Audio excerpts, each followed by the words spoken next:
जय हिंद दोस्तों। आज हमारा 75 हार्ड चैलेंज का डे नंबर 16 है। तो डे नंबर 16 को हम लोग आज कंप्लीट करेंगे।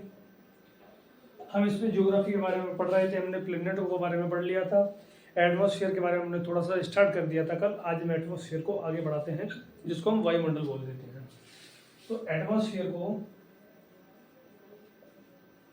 वायुमंडल को दो भागों में बांट सकते हैं। पहला हम बात करें तो टेम्परेचर के आधार पर क्लासिफिकेशन ऑफ एटमॉस्फेयर, वायुमंडल का विभाजन दो आधार पर विभाजित करते हैं। पहला टेम्परेचर के आधार पर, दूसरा गैसों के आधार पर। टेम्परेचर के आधार पर वायुमंडल के 5 परतों में विभाजित करते हैं। पहला जैसे टोपोस्फियर, दूसरा स्ट्रेटोस्फियर,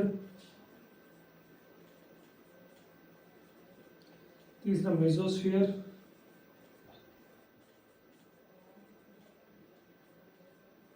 चौथा आयोनोस्फियर,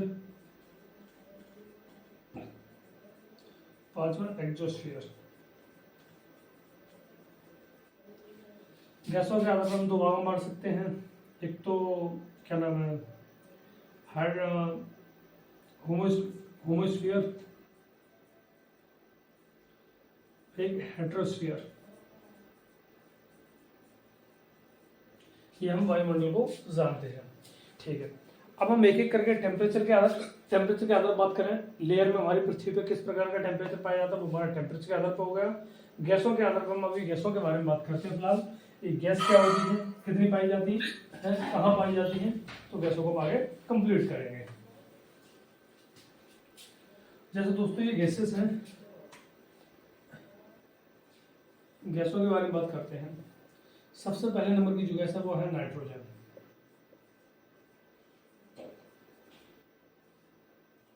नाइट्रोजन गैस है वो दोस्तों, ये 78.9% के लगभग हमारी पृथ्वी पे पाई जाती है। ठीक है, नाइट्रोजन गैस है, ये हमारी रेस्पिरेशन में भाग नहीं लेती। Can't take part in respiration, can't take part in respiration, श्वसन में भाग नहीं लेती है। ये पृथ्वी पे सबसे अधिक पाई जाती है।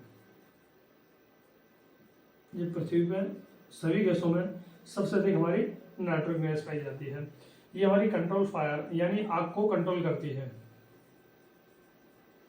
दूसरा एक और हम पॉइंट बात करें नाइट्रोजन के बारे में, तो पहला ये सबसे ज्यादा पाई जाती है, रेस्पिरेशन में भाग नहीं लेती, सबसे ज्यादा है, कंट्रोल फायर करती है, और पृथ्वी के अप टू 128 किलोमीटर। ये हमारी पृथ्वी की सतह है, let this is our surface of our earth. इसके ऊपर से हम 128 किलोमीटर तक ऊपर जाएं तो हमारी गैस कौन सी पाई जाएगी, नाइट्रोजन। तो कहने का मतलब 128 किलोमीटर तक पाई जाती है। नाइट्रोजन गैस तो किसके लिए लाभदायक है, ये बेनिफिशियल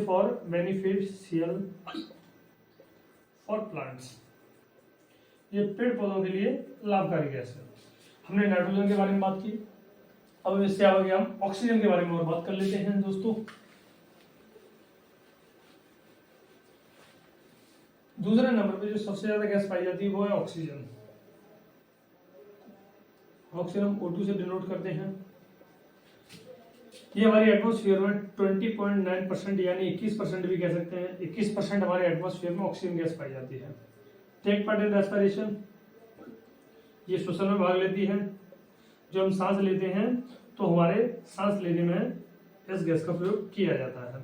अगर हम ऊपर की बात करें अप टू 64 किलोमीटर, अगर हम पृथ्वी की सरफेस से 164 किलोमीटर 64 किलोमीटर ऊपर जाएंगे तो हमको ऑक्सीजन गैस पाई जाएगी। ठीक है, ऑक्सीजन गैस ज्यादा नहीं पाई जाती। ये पेड़ पौधे प्रोड्यूस करते हैं, जब फोटोसिंथेसिस प्रक्रिया होती है, फोटोसिंथेसिस प्रक्रिया के दौरान पेड़ पौधे अपना फूड बनाते हैं। फूड के बाद ये O2 भी छोड़ते हैं। जैसे हम बात करें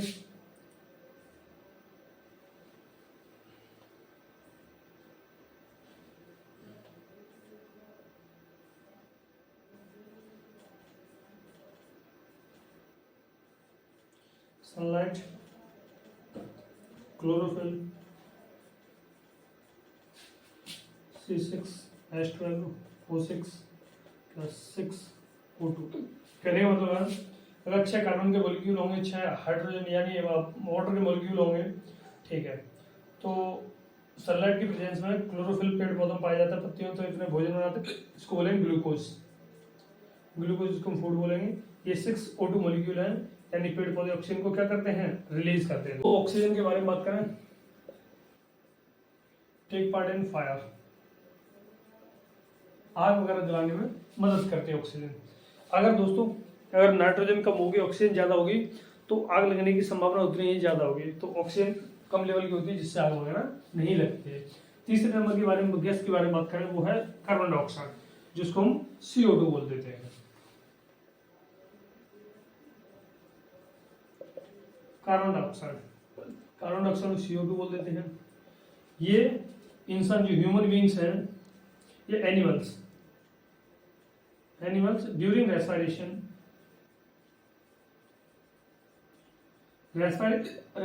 के दौरान एक्सेल करते हैं। जानवर होते हैं वो रेस्पिरेशन के दौरान इस CO2 को गैस को छोड़ते हैं, जिसको प्लांट्स एब्जॉर्ब करते हैं ड्यूरिंग फोटोसिंथेसिस। मतलब जो फोटोसिंथेसिस प्रक्रिया होती है, उस प्रक्रिया के दौरान पेड़ पौधे CO2 गैस को एब्जॉर्ब करते हैं, और ह्यूमन बींग्स होते हैं वो रेस्पिरेशन प्रक्रिया जब उनके अंदर होती है तो उसको एक्सेल करते हैं, छोड़ते हैं। पेड़ पौधे भी दोस्तों, एक इंटरेस्टिंग बात बताऊं मैं, पेड़ पौधे जो प्लांट्स होते हैं वो भी CO2 छोड़ते हैं ड्यूरिंग नाइट। रात में जो पेड़ पौधे होते हैं वो CO2 गैस को छोड़ते हैं, क्योंकि इनके अंदर रेस्पिरेशन की प्रक्रिया हो रही होती है, रात को सनलाइट नहीं होती, तो पेड़ पौधे CO2 को छोड़ते हैं। तो दोस्तों ये हमारी CO2 के बारे में बात रही। CO2 कहाँ तक पाई जाती है, अप टू 32 किलोमीटर, मतलब हम 32 किलोमीटर तो ऊपर जाएंगे तो CO2 पाई जाएगी। इतने किलोमीटर तक क्यों, क्योंकि ये हैवी गैस है, हैवी गैस। हैवीएस्ट गैस है हमारे एटमॉस्फेयर में कौन सी, CO2 सबसे भारी गैस है। कंट्रोल फायर, आग बुझाने में मदद करती है। एक और CO2 के बारे में बात करें प्रॉपर्टी, इट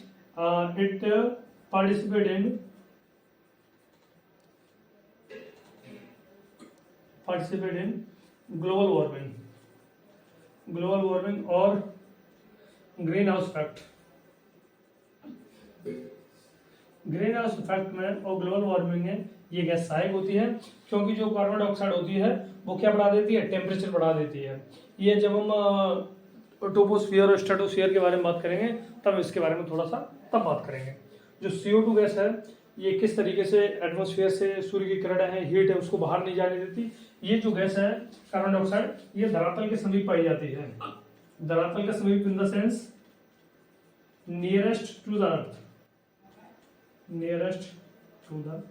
अर्थ, मतलब पृथ्वी के नजदीकी पाई जाएगी, जहां दूर तक नहीं पाई जाती है। तो दोस्तों ये हुई कार्बन डाइऑक्साइड के बारे में बात। और कार्बन डाइऑक्साइड से गैसों के बाद अब हम आगे और बात करें, जैसे चौथे नंबर की गैस के बारे में बात करें, आर्गन है 0.003% है। इसके बाद पांचवें नंबर की है आर्गन के बाद हम एक गैस के बारे में, ओजोन के बारे में बात करें, 0.0001% पाई जाती है हमारे एटमॉस्फेयर में। ओजोन का फॉर्मूला O3 होता है, ये पिछली वीडियो में बता चुके हैं। O3 ओजोन कैसे फॉर्म होती है उसके बारे में ऑलरेडी डिस्कस कर चुके हैं। अब हम गैसों के बारे में बात करते हैं और थोड़ा डिटेल में थोड़ा जानने की कोशिश करते हैं कि पृथ्वी पर ग्लोबल वार्मिंग किस तरीके से होती है, किस तरीके से बढ़ती है। तो देखिए, this is our earth, this is the equator line,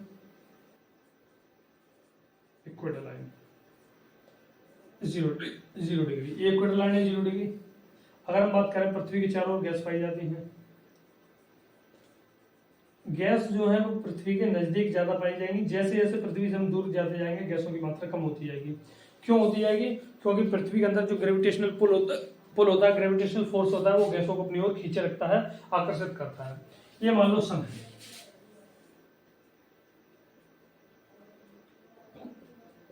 sunlight इस पृथ्वी पर पड़ती है इसको बोल देते हैं सोलर रेडिएशन।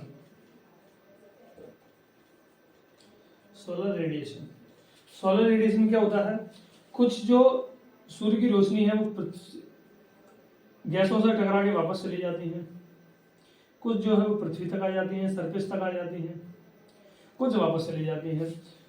इन वापस जाने में कुछ यूवी रेज होती हैं, जो कि हमारा ओजोन लेयर होती है वो हमारी पृथ्वी पे यूवी रेज से हमारी सुरक्षा करती है। यूवी रेज को दोस्तों अल्ट्रावायलेट रेडिएशन बोल देते हैं, पराबैंगनी किरणें बोल देते हैं। पराबैंगनी किरणें ऐसी किरणें होती हैं, ऐसी सनलाइट होती हैं, ये अगर हमारी पृथ्वी पर आ जाएंगी जानवरों में कैंसर जैसी भयानक बीमारियां उत्पन्न करेंगी। तो ओजोन लेयर जो ओजोन गैस है वो इससे हमारी सुरक्षा करता है। ओजोन लेयर लगातार उसमें नुकसान होता जा रहा है। जो हमारे रेफ्रिजरेटर हैं, एसी हैं, इनसे एक गैस निकलती है जिस गैस का नाम है CFCS, क्लोरोफ्लोरोकार्बन। क्लोरोफ्लोरोकार्बन एक ऐसी गैस है जो कि पर्यावरण के लिए, ओजोन लेयर के लिए नुकसानदायक है। तो ओजोन लेयर में होल हो गया अंटार्कटिका में, ऐसा ना हो उसके लिए लगातार पेड़ पौधे लगाए जाएं और कम किए जाएं।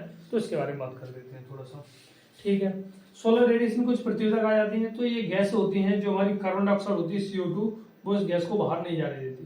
पृथ्वी पर जब सन नहीं होता तब पृथ्वी से भी ये किरणें आई होती हैं जो पृथ्वी से हीट बाहर निकल रही होती है। जब ये हीट बाहर निकल रही होती है तो ये जो गैस होती है वो हीट को रोक देती है। जो कार्बन डाइऑक्साइड है, CO2 है, वो टेरेस्ट्रियल रेडिएशन को, टेरेस्ट्रियल रेडिएशन का मतलब होता है पार्थिव किरणें। जो पार्थिव किरणें जो पृथ्वी से जो रेडिएशन निकल रही होती हैं उनको ये गैसेस होती है वो इनको रोक देती हैं, ब्लॉक कर देती हैं, जिसके कारण पृथ्वी पर टेम्परेचर बना रहता है, बढ़ा रहता है। अगर ये गैस ना होंगी पृथ्वी पे तो रात को पृथ्वी पे माइनस में टेम्परेचर पहुंच जाएगा, जो कि जीवन के लिए संभव नहीं है, जीने के लिए, ठीक है।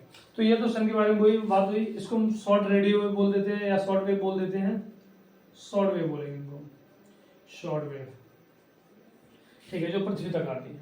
तो दोस्तों ये तो कुछ पृथ्वी के बारे में हुई। एक गैस के बारे में और बात करते हैं जो भी ध्यान आया मुझे, वाटर वेपर। वाटर वेपर का मतलब होता है जल वाष्प। जल वाष्प भी एक गैस का काम करती है।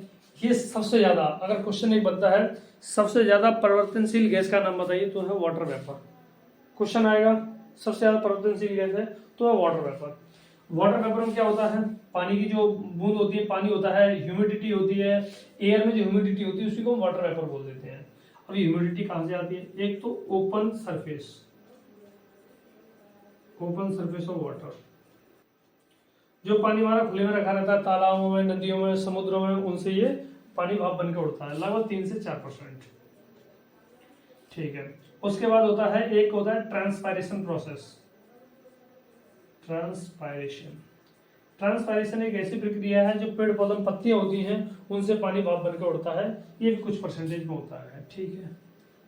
इन दोनों तरीके से पानी भाप बनकर उड़ता है। अगर हम पृथ्वी के बारे में बात करें तो ये इक्वेटर लाइन है, इक्वेटर लाइन पे, भूमध्य रेखा पर सबसे ज्यादा ह्यूमिडिटी यानी वाटर वेपर सबसे ज्यादा इक्वेटर लाइन पे इस क्षेत्र में पाया जाता है। अगर पोलर रीजन के बारे में बात करें तो यहाँ पे जो ह्यूमिडिटी है या फिर जो वाटर वेपर है, वाटर वेपर की मात्रा बहुत कम होगी, 1-8% होगी, 1 या आधा % के अलावा होगी। यहाँ लगभग 3 से 4% पाई जाती है। तो ये दोस्तों कुछ वाटर वेपर के बारे में हुई। अब हम आगे और बारे में बात करते हैं डस्ट पार्टिकल के बारे में।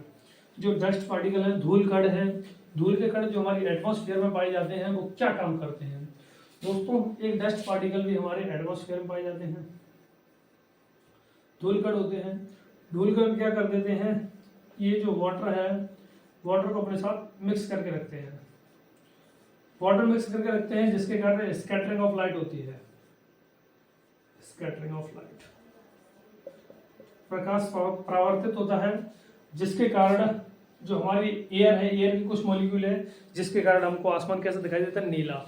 अगर हम चंद्रमा के बारे में बात करें, जहाँ पे चंद्रमा में एटमॉस्फेयर नहीं है, तो चंद्रमा में हमको आसमान काला दिखाई देगा, ब्लैक दिखाई देगा, और यहाँ से पृथ्वी से चंद्रमा नीला दिखाई देता है, क्योंकि स्कैटरिंग ऑफ लाइट के कारण, ठीक है।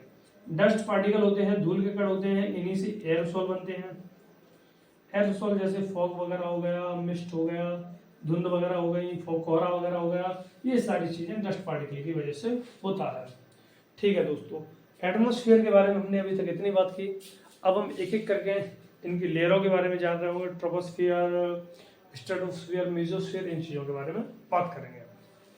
तो कल हम लेयरों के बारे में जान रहे होंगे, जो हमारे एटमॉस्फेयर है उनकी लेयरों के बारे में जान रहे होंगे, जिससे टोपोस्फियर है और भी लेयरों के बारे में जान रहे होंगे, तो उसके बारे में हम कल जानते हैं। आज के लिए धन्यवाद। जय हिंद, जय भारत।